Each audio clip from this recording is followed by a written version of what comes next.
श्री गोपाळ कृष्ण भगवान की जय। लीला नंबर 425।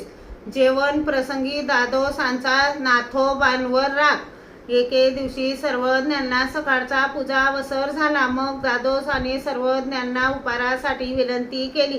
सर्वज्ञांनी विनंती स्वीकारली। मग तेथेच उपार तयार केला। सर्वज्ञांना दुपारचा पूजावसर झाला। सर्वज्ञांसाठी ताट केले। भक्तजनांसाठीही पत्रारवाळी टाकल्या। तेव्हा नाथोबाला अकृत्रिम आनंदाचा संचार झाला। दादोस म्हणाले, कसा हा नाथोबा दुर्दैवी!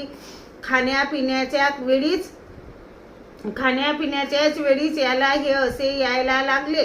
सर्वज्ञ म्हणाले, महात्मे हो, याला जे झाले ते हीन आणि तुम्ही म्हणता ते श्रेष्ठ। सर्व सुख सोडून व अकृत्रिम आनंदाची अपेक्षा करतात व याला झाला तो आनंद तो तर देवतांनाही दुर्लभ आहे। सर्वज्ञांनी म्हटले,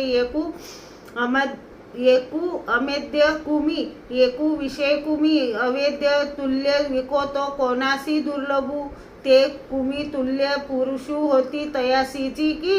मग सर्वज्ञांचे परिवारासह जेवण झाले। नाथोबा अकृत्रिम आनंद भोगतच होते। श्री गोपाळ कृष्ण भगवान की जय।